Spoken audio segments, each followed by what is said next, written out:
Hello friends, हमारे YouTube channel student motivation में आप सबका स्वागत है। साथियों, आज हम बात करने वाले हैं कक्षा 1 एवं 2 के लिए अंग्रेजी विषय की जो कार्य योजना है उसका निर्माण किस प्रकार से करें। तो साथियों, आप शिक्षक संदर्शिका में देखेंगे तो उसमें स्पष्ट रूप से निर्देश दिया गया है कि किस प्रकार से आपको कार्य योजना लिखना है। किंतु साथियों, आकलन के परिणाम के आधार पर, यानी जो हमने आकलन लिया उसके परिणाम पर आधार पर आगामी पठन योजना हेतु मुख्य बिंदु कैसे लिखना है, उसके हमें पहले मुख्य बिंदु लिखना है, उसके बाद में कार्य योजना का निर्माण करना है। साथियों, इस प्रकार का निर्देश शिक्षक संदर्शिका में स्पष्ट रूप से दिया गया है। तो मुख्य बिंदु कौन कौन से हो सकते हैं और कौन कौन सी सहायक सामग्री हो सकती है, उस सभी के संदर्भ में हम बात करने वाले हैं साथियों। और कक्षा 1 एवं 2 से रिलेटेड जो हिंदी विषय तथा गणित विषय की जो कार्य योजना है वो निर्माण किस प्रकार से करना है, इससे रिलेटेड वीडियो, साथ ही जो आवधिक आकलन ट्रैकर प्रपत्र किस प्रकार से भरना उससे रिलेटेड वीडियो, FLN मेला संबंधित वीडियो, साथ ही जो आगामी प्राथमिकता है सभी विषय की, जिन जिन कक्षाओं में लिखना है उन सभी विषय की जो आगामी प्राथमिकता है वो किस प्रकार से लिखना है, इससे भी रिलेटेड वीडियो आपको हमारे यूट्यूब चैनल स्टूडेंट मोटिवेशन पर मिल जाएगा। साथियों, तो अभी तक आपने हमारे यूट्यूब चैनल स्टूडेंट मोटिवेशन को सब्सक्राइब नहीं किया तो साथियों आप हमारे यूट्यूब चैनल स्टूडेंट मोटिवेशन को तुरंत सब्सक्राइब कर ले, ताकि आपको अपलोड वीडियो भी प्राप्त हो जाए तथा आने वाले जो वीडियो है वो भी आपको तुरंत प्राप्त हो सके। तो साथियों, अब हम चलते हैं शिक्षक संदर्शिका पे उन पृष्ठों पर जहाँ पे दिशा निर्देश दिए गए हैं, जिसके अनुसार पठन योजना है तो मुख्य बिंदु कौन कौन से और वो कैसे लिखना है और किस प्रकार से कार्य योजना का निर्माण होगा। आप स्क्रीन पे देख सकते हैं, हमने शिक्षक संदर्शिका के पृष्ठ आपको स्क्रीन पे सामने दिखाई दे रहे हैं साथियों। और कक्षा 1 एवं 2 की जो शिक्षक संदर्शिका है अंग्रेजी विषय की, उसमें आप देखेंगे तो आपको स्पष्ट रूप से मिल जाएगा। सप्ताह 20 में इससे संबंधित दिशा निर्देश दिए गए हैं। तो आप यहाँ पे देख सकते हैं कि आवधिक आकलन, और महत्वपूर्ण चीज़ आप देखें तो आप यहाँ पे देख सकते हैं साथियों, लास्ट वाले बिंदु में दिया है कि अगले 4 दिनों की पाठ्य योजना बनाने तो साक्षरता घटकवार तालिका दी जा रही है, यानी आपको तालिका देखने को मिल जाएगी। आप देख सकते हो राइट साइड में जो तालिका आपको दिखाई दे रही है आधे पृष्ठ में, जिसमें पाठ्य योजना के केवल मुख्य बिंदुओं को लिखना है तथा विस्तार से पाठ्य योजना आवश्यकता अनुसार पृथक से तैयार की जाए। तो इस प्रकार साथियों आप देख सकते हो। और इसके अंतर्गत हमें जो पहले एवं दूसरे दिन में आकलन हो गया, लेकिन शेष जो 4 दिन बचे, जैसे कि तीसरा, चौथा, पांचवा एवं छठवां दिन, इन चारों दिनों के लिए हमें अलग अलग बिंदुवार जो मुख्य बिंदु है उसके आधार पर कार्य योजना तैयार करनी होती है, पाठ्य योजना तैयार करनी होती है। तो इसके लिए मुख्य बिंदु किस प्रकार से साथियों हम देखने वाले हैं। तो इसी क्रम में आप देख सकते हैं राइट साइड में पृष्ठ क्रमांक 1 दिया गया है, जिसमें दिवस 3 की जानकारी दी गई है, यानी जो आकलन के बाद में कार्य योजना का निर्माण की जो तालिका दी गई है उसका पृष्ठ नंबर 1 आप यहाँ पे देख सकते हैं। हम इसको स्क्रीन पे बड़ा कर लेते हैं ताकि आपको स्पष्ट रूप से समझ में आ जाए। साथियों, आप सभी जानते हो कलर कोड की हम बात करें तो जो रेड कलर है वो कक्षा 1 के लिए, ब्लू कलर है वो कक्षा 2 के लिए, और ग्रीन कलर की हम बात करें तो ये कक्षा 1 एवं 2 के लिए कॉमन है। तो आपको ये ध्यान रखना है कि जहाँ पे ग्रीन वाला कलर रहता है वो पाठ्य योजना या वो पाठ्य योजना के मुख्य बिंदु के कक्षा 1 एवं 2 दोनों के लिए है, और बाकी आप सभी 1-2 के लिए जानते ही उसका भी कलर कोड। तो साथियों आप देख सकते हैं यहाँ पे दिया गया है कि कार्य योजना निर्माण हेतु तालिका। तो इस प्रकार से हमें तालिका मिलेगी शिक्षक संदर्शिका में, और हमें ये मुख्य बिंदु शिक्षक संदर्शिका में ही लिखना है। तो आप देख सकते हैं दिवस 3 की हम बात करें तो आवधिक आकलन पाठ्य योजना निर्माण हेतु दिशा निर्देश। तो साथियों आप देख सकते हो यहाँ पे जो घटक है यानी कौशल्य दिया गया है रीडिंग के संदर्भ में आप देखेंगे, और ऊपर लिखा है अनुमानित समय। तो साथियों आप आपके हिसाब से जितने समय में ये वाला घटक यानी ये जो कौशल दिया गया है, आयाम दिया गया है, इस पे तीनों समूह का कार्य जितने समय में पूर्ण हो जाए वो समय आप यहाँ पे नोट कर सकते हैं। यहाँ पे रिक्त स्थान दिया गया है। तो साथियों ये कक्षा 1 एवं 2 के लिए है। आप यहाँ पे देखेंगे तो स्पष्ट रूप से लिखा है कि शिक्षक अक्षरों को पहचानना के आकलन के परिणाम के आधार पर तीनों समूह को ध्यान में रखते हुए आगामी पठन योजना है तो मुख्य बिंदु लिखे। तो साथियों हम यहाँ पे मुख्य बिंदु लिख रहे हैं। तो किस प्रकार से मुख्य बिंदु, तो समूह 3 का पहले दिया गया है। तो समूह 3 के लिए तो कैपिटल व जो स्मॉल लेटर है उनका लिखित एवं मौखिक अभ्यास करवाना है ताकि बच्चा रीडिंग आराम से कर सके। इसी क्रम में समूह 2 की बात करें तो यहाँ पे समूह 1 के बच्चे समूह 2 के बच्चों के साथ शिक्षक के निर्देशानुसार कार्य करेंगे। इस प्रकार साथियों आप देख सकते हो। और आवश्यक सामग्री की बात करें तो अल्फ़ाबेट लेटर्स चार्ट हो सकता है, वर्क बुक हो सकती है, या फिर अन्य आपके पास में अल्फ़ाबेट लेटर्स कार्ड है वो भी हो सकते हैं। इस प्रकार साथियों इसी क्रम में हम आगे बढ़ते हैं। तो इसी पृष्ठ के आप नीचे देखेंगे तो आपको यहाँ पे देखने को मिल जाएगा कि रीडिंग के संबंध में एक और उप अवधारणा दी गई है, जिसमें किस प्रकार से दिया गया है। तो आप यहाँ पे पढ़ें, शिक्षक कैपिटल लेटर को पहचानना के आकलन परिणाम के आधार पर तीनों समूह का ध्यान रखते हुए आगामी पठन योजना हेतु मुख्य बिंदु लिखें।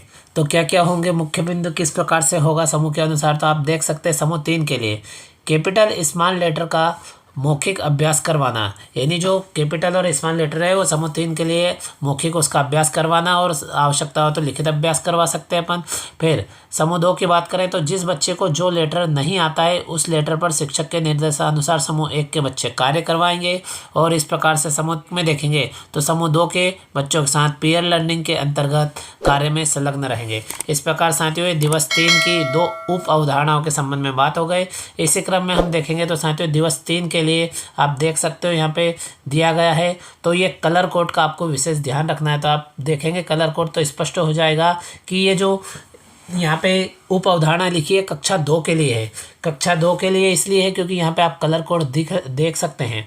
अब इसकी जो कौशल है, इसका जो घटक है वो रीडिंग के संबंध में दिया गया है। तो आपको यहाँ पे पढ़ना है कि शिक्षक एक्शन वर्ड को पहचानने के आकलन के आधार पर तीनों समूहों को ध्यान में रखते हुए आगामी पठन योजना है तो मुख्य बिंदु लिखे। तो इस प्रकार से यहाँ पे इसके संबंध में हमें मुख्य बिंदु लिखना है, और वो मुख्य बिंदु हमने यहाँ पे लिखे। और साथ ही आप देखेंगे तो यहाँ पे हमने उसके लिए जो आवश्यक सहायक सामग्री है वो भी लिखी है। तो साथियों हमने इसको स्क्रीन पे बड़ा कर लिया ताकि आपको स्पष्ट रूप से समझ में आ जाए। समूह 3 के लिए आप देखेंगे तो एक्शन वर्ड से संबंधित चित्र कार्ड दिखाना, एक्शन वर्ड आधारित खेल गतिविधि करवाना, डेली यूज होने वाले एक्शन वर्ड मौखिक रूप से डेली अभ्यास करवाना, और एक्शन वर्ड का लिखित अभ्यास करवाना। इस प्रकार साथियों हमने बहुत सारे बिंदु लिख दिए ताकि आपको स्पष्ट हो जाए। ये समूह 3 के कार्य हो गए। इसी क्रम में समूह 2 के कार्य की बात करें तो एक्शन वर्ड समझने में जहां बच्चे को आवश्यकता हो उस पर समूह 1 के बच्चे समूह 2 के बच्चों के साथ में शिक्षक के निर्देशानुसार चित्र कार्ड, खेल, मौखिक व लिखित कार्य करवाएंगे। इस प्रकार साथियों समूह 1 के बच्चे समूह 2 के साथ में कार्य करेंगे, और समूह 3 में लिखा हुआ है कि समूह 2 के बच्चों के साथ में पीयर लर्निंग के अंतर्गत बच्चे कार्य करवाएंगे। और यहाँ पे आप देखेंगे तो आवश्यक सामग्री देखने को मिल जाएगी कि चित्र कार्ड, मीनिंग कार्ड, अभ्यास पुस्तिका। इस प्रकार से साथियों ये कक्षा 2 के लिए दिया गया है, और हमने 1 एवं 2 के लिए जो सामूहिक रूप से देख लिए ऊपर घटक दिए गए थे। इसी क्रम में साथियों दिवस 4 की बात करें तो दिवस 4 के लिए कक्षा 1 एवं 2 के लिए आप देख सकते हो यहाँ पे कलर कोड देख के आपको स्पष्ट हो जाएगा। तो कौन से घटक है, तो राइटिंग का घटक दिया गया है। शिक्षक कैपिटल लेटर लिखने के आकलन के परिणाम के आधार पर तीनों समूहों को ध्यान में रखते हुए आगामी पठन योजना है तो मुख्य बिंदु लिखे। तो किस प्रकार से मुख्य बिंदु है, तो समूह 3 के लिए जो बच्चे जिन कैपिटल लेटर्स को नहीं लिख पाते उस पर विशेष ध्यान देते हुए कार्य करवाना। और समूह 2 की बात करें तो कैपिटल लेटर से जो बच्चे त्रुटिपूर्ण लिख रहे हैं या नहीं लिख रहे हैं उस पर समूह 1 के बच्चे कार्य करेंगे। और समूह 1 में देखेंगे तो समूह 1 के बच्चे समूह 2 के साथ में कार्य में संलग्न रहेंगे। इस प्रकार साथियों आप देख सकते हो किस प्रकार से कैपिटल लेटर्स पे समूह अनुसार कार्य होगा। और सामग्री की बात करें तो कैपिटल लेटर चार्ट हो सकता है इसमें साथियों। इसी क्रम में साथियों इसी के आप नीचे देखेंगे तो जो अगली उप अवधारणा है उसको आप यहाँ पे नीचे देख सकते हो। हम स्क्रीन को थोड़ा ऊपर कर लेते हैं तो आप देख सकते हो ये भी राइटिंग के संबंध में दिया गया है। तो किस प्रकार से, तो पहले कैपिटल लेटर की बात हो गई, अब यहाँ पे स्मॉल लेटर की बात हो रही है। तो उसके लिए हमको आगामी पठन है तो मुख्य बिंदु लिखना है साथियों। तो समूह 3 के लिए अब स्मॉल लेटर पर विशेष ध्यान देते हुए बच्चों को स्मॉल लेटर लिखना सिखाना होगा। इसी प्रकार से समूह 2 की बात करें तो स्मॉल लेटर का आवश्यकता अनुसार लिखित अभ्यास करवाएंगे। कौन करवाएंगे, तो समूह 1 के बच्चे करवाएंगे, क्योंकि आप यहाँ पे देख सकते हो कि समूह 1 के बच्चे समूह 2 के बच्चों के साथ में शिक्षक के निर्देशानुसार कार्य करेंगे। इस प्रकार साथियों आप देख सकते हैं इसमें मुख्य बिंदु दिए गए और यहाँ पे जो सामग्री है वो भी दी गई है। तो सामग्री में आप देख सकते हो स्मॉल लेटर चार्ट हो सकता है। इस प्रकार साथियों ये कक्षा 1 एवं 2 के लिए पहले कैपिटल लेटर की और उसके बाद में नीचे स्मॉल लेटर के संबंध में यहाँ पे दिया गया है साथियों।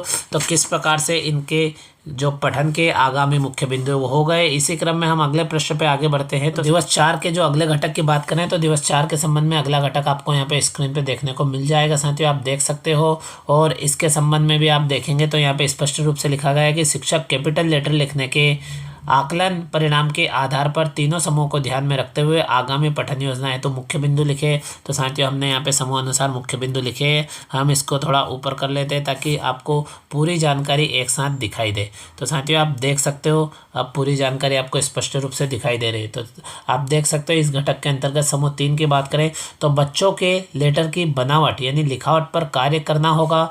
बच्चे लिखित कार्य करें तो कैपिटल लेटर्स की बनावट सही और सुंदर हो। इस प्रकार साथियों हमको किस प्रकार से कार्य करना आप देख सकते हो टेक्सचर के अंदर।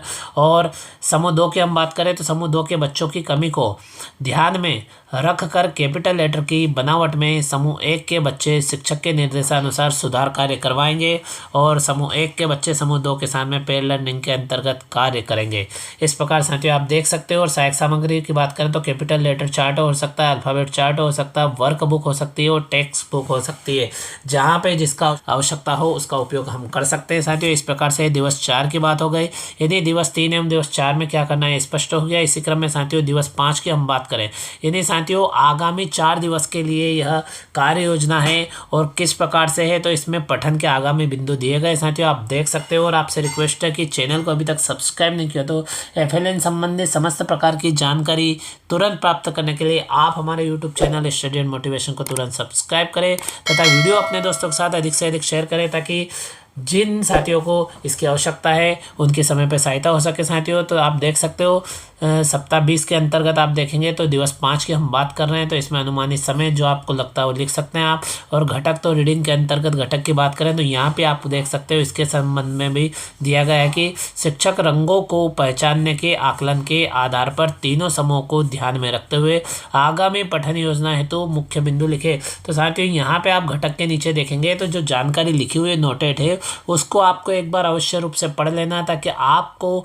बच्चों की समूह से किस प्रकार से मुख्य बिंदु लिखना है उसकी जानकारी लगभग स्पष्ट हो जाएगी। और उसके बाद में आप बहुत ही आसान तरीके से साथियों बच्चों से समूह से यहाँ पे उनकी जो आगामी पठन के मुख्य बिंदु है वो लिख सकते हैं। तो साथियों समूह 3 के लिए जो मुख्य बिंदु है रंग पहचान के संबंध में उसके आकलन के संबंध में तो आप देख सकते हो आइडेंटिफाई कलर्स के अंतर्गत रंगों के नाम के साथ पहचान करवाना जैसे वस्तुओं के रंग आदि की जानकारी हम प्रदान कर सकते हैं। इस प्रकार साथियों हमको रंगों की पहचान सिखाना होगी। समूह 2 की बात करें तो साथियों जिन रंगों को नहीं पहचान पाते समूह 2 के बच्चे उन पर जानकारी प्रदान करेंगे समूह 1 के बच्चे। इस प्रकार से समूह 1 में लिखा रहेगा कि समूह 2 के बच्चों के साथ में कार्य करेंगे। और हम यहाँ पे सामग्री की बात करें तो साथियों देख सकते हो रंगीन अलग अलग रंग की वस्तुएं हो सकती है क्योंकि वस्तुओं को दिखाकर हम बच्चों को रंगों की जो पहचान है वो बता सकते हैं। इसी क्रम में साथियों आप देखेंगे तो अगली उप अवधारणा नीचे लिखी हुई मिल जाएगी रीडिंग के संबंध में।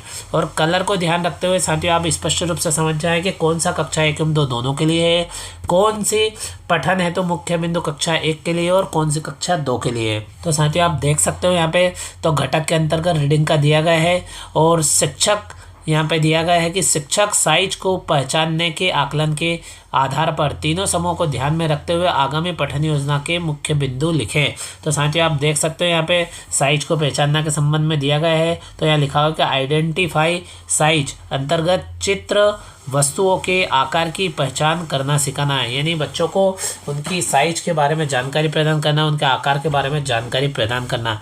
समूह 2 में आप देखेंगे तो समूह 1 के बच्चे साइज पहचान पर शिक्षक के निर्देशानुसार बच्चों को आकार की जानकारी प्रदान करेंगे। और इस प्रकार से साथियों आप देख सकते हैं समूह 1 की बात करें तो समूह 2 के बच्चों के साथ में कार्य करेंगे, संलग्न रहेंगे। और इसके संदर्भ में क्या क्या सामग्री हो सकती है तो चित्र, कार्ड, वस्तुएं, वर्कबुक। इसी क्रम में साथियों हम आगे बढ़ते हैं तो आप देख सकते हो अगले पृष्ठ पे दिवस 5 के संबंध में जानकारी प्रदान की गई क्योंकि 2 उप अवधारणा हो गई। तो साथियों इसी क्रम में दिवस 5 की जो तीसरी उप अवधारणा है उसके लिए किस प्रकार से हमको यहाँ पे बिंदु लिखना है तो आप यहाँ पे देख सकते हो। तो यहाँ दिया गया है कि CBC के अंतर्गत जो बिगनिंग साउंड होता है उसके आकलन के आधार पर तीनों समूहों को ध्यान में रखते हुए आगामी पठन योजना है तो मुख्य बिंदु लिखे। तो समूह 3 के लिए जो मुख्य बिंदु है आप यहाँ पे स्क्रीन पे देख सकते हैं कि CBC बिगनिंग साउंड को समझाते हुए शब्द की आरंभिक ध्वनि की पहचान करना सिखाना, ताकि बच्चे सीवीसी शब्द की आरंभिक ध्वनि को घेरा लगा सके, यानी उस ध्वनि को पहचान के बच्चे घेरा लगा सके। समूह 2 की बात करें तो समूह 1 के बच्चे समूह 2 के बच्चों के साथ में सीवीसी शब्द संबंधी आवश्यक जानकारी प्रदान करेंगे तथा उस पर कार्य करेंगे। समूह नंबर 1 की बात करें तो समूह 2 के बच्चों के साथ में समूह 1 के बच्चे संलग्न रहेंगे। इस प्रकार साथियों दिवस 5 तक की जानकारी कंप्लीट हो गई। इसी क्रम में हम दिवस 6 की बात कर लेते हैं। तो साथियों राइट साइड में जो अगला पृष्ठ आपको दिखाई दे रहा है यह दिवस 6 का पृष्ठ है, और यहाँ पे भी आप देखेंगे तो जो पहली जानकारी दी गई है, यानी जो पहला घटक दिया गया है उसमें कक्षा 2 के लिए कार्य करना है साथियों, और रीडिंग के संबंध में दिया गया है घटक, यानी अब हम दिवस 6 पर आ गए हैं। तो आप देख सकते हो शिक्षक यंग और ओल्ड एनिमल्स को पहचानने के आकलन के आधार पर तीनों समूहों को ध्यान में रखते हुए आगामी पठन योजना है तो मुख्य बिंदु लिखें। तो किस प्रकार से मुख्य बिंदु रहेंगे, तो समूह 3 के लिए बच्चों को यंग और ओल्ड एनिमल के चित्र दिखाकर, संभव हो तो वास्तविक एनिमल दिखाकर उनकी पहचान व विशेषता समझाना। समूह 2 में लिखा हुआ है बच्चों को यंग ओल्ड एनिमल की आवश्यकता अनुसार जानकारी समूह 1 के बच्चे प्रदान करेंगे, और समूह 1 में लिखा हुआ है कि ये जो बच्चे हैं समूह 2 के बच्चों के साथ में कार्य में संलग्न रहेंगे।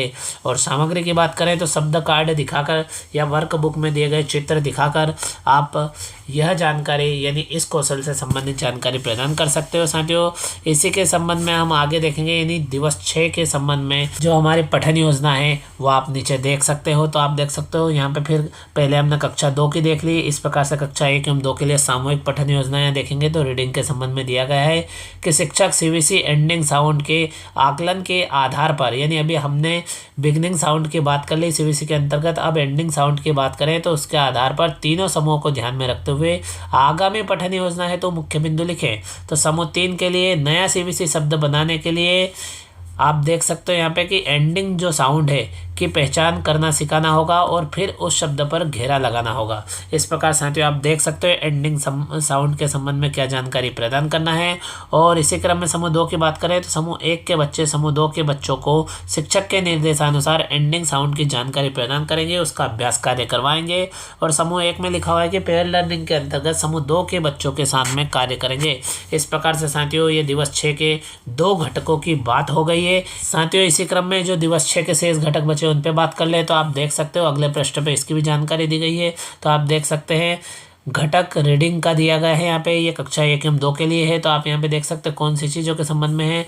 तो जो साइड वर्ड के आकलन के आधार पर तीनों समूह को ध्यान में रखते हुए आगामी पठन है तो मुख्य बिंदु। तो साथियों आपने सबने देखा कि उसमें साइड वर्ड दिए गए हैं और उसके संबंध में क्या चीज़ें हैं। तो आप देख सकते हैं समूह 3 के लिए जो साइड वर्ड कौन कौन से हैं उनकी जानकारी बच्चों को प्रदान करना, और फिर साइड वर्ड पर रेखांकित करना, यानी साइड वर्ड पर किस प्रकार से रेखांकित करना यह जानकारी समूह 3 के बच्चों को प्रदान करना। समूह 2 की बात करें तो समूह 1 के बच्चे समूह 2 के बच्चों की कमियों पर कार्य करेंगे, यानी समूह 2 के बच्चों का स्तर थोड़ा उच्च रहता है समूह 3 से, तो जो कम से कम कमी रही उन कमियों को दूर करने का प्रयास करेंगे। इसी प्रकार से समूह 3 की हम बात करें तो समूह 2 के बच्चों के साथ में कार्य में संलग्न रहेंगे। और साथियों सामग्री की बात करें तो साइड वर्ड कार्ड हो सकते हैं या वर्क बुक में दिए साइड वर्ड हो सकते हैं।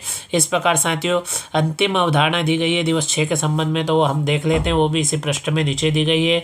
तो इसमें आप देख सकते हैं कक्षा 1 व 2 दोनों इसमें लिखा हुआ है, आप देख सकते हैं यहाँ पे, लेकिन कलर कोड कुछ और दिया गया है। तो साथियों इसी क्रम में अंतिम घटक अंतिम कौशल की हम बात करें तो आप यहाँ पे देख सकते हो, यहाँ पे दिया गया है। और इस प्रकार से आप यहाँ पे देखेंगे दिया गया है कि शिक्षक शब्द लिखने के आकलन के परिणाम के आधार पर तीनों समूह को ध्यान में रखते हुए आगामी पठन योजना है तो मुख्य बिंदु लिखे। तो साथियों आप देख सकते हो कि शब्द लिखने के आकलन के आधार पर यहाँ पे किस प्रकार से है। तो समूह 3 की हम बात करें तो बच्चे शब्द को पहचान कर पढ़ सके, इस हेतु शब्दों का लिखित व मौखिक अभ्यास करवाना। और समूह 2 की बात करें तो समूह 1 के बच्चे समूह 2 के बच्चों को लिखित व मौखिक रूप से शब्द की आवश्यक जानकारी प्रदान करना, यानी समूह 1 के बच्चे समूह 2 के साथ में कार्य करेंगे। और इस प्रकार से समूह 1 में लिखा हुआ है कि पेयर लर्निंग के अंतर्गत समूह 2 के साथ में बच्चे कार्य में संलग्न रहेंगे। और इसके संबंध में यानी रीडिंग के संबंध में जो आवश्यक सामग्री है तो शब्द कार्ड हो सकती है, वर्क बुक, मीनिंग चार्ट है। इस प्रकार से आप देख सकते हो हमने अंग्रेजी विषय कक्षा 1 एवं 2 के लिए जो कार्य योजना के पठन के मुख्य बिंदु उन पर चर्चा की। साथियों किस प्रकार से इसके पठन के मुख्य बिंदु हो सकते हैं हमको वहाँ पे तालिका प्रदान की गई। और जो आकलन हो जाता है पहले में दूसरे दिन में, उसके बाद में जो शेष 4 दिवस बचते हैं, तीसरा, चौथा, पांचवा एवं छठवां, उन 6 दिनों में किस प्रकार से और कौन कौन से पठन के मुख्य बिंदु पर इस पर कार्य कर सकते हैं। तो इस प्रकार से साथियों बच्चों की जो पठन योजना के मुख्य बिंदु वो हमने यहाँ पे देखे। साथियों आपको यह जानकारी कैसी लगी आप हमें कमेंट बॉक्स में बताएं। और साथियों आप इस प्रकार से बहुत ही आसान तरीके से कक्षा 1 एवं 2 की अंग्रेजी विषय की शिक्षक संदर्शिका में आगामी पठन योजना के मुख्य बिंदु को इस प्रकार से नोट कर सकते हैं। साथियों इसी प्रकार से साथियों FLN संबंधी समस्त प्रकार की जानकारी को तुरंत प्राप्त करने के लिए आप हमारे YouTube चैनल स्टूडेंट मोटिवेशन को तुरंत सब्सक्राइब करें तथा यह जानकारी अपने दोस्तों के साथ अधिक से अधिक शेयर करें। इसी प्रकार की जानकारी और न्यू अपडेट के साथ में अगले वीडियो में फिर मिलते हैं। Thank you friends.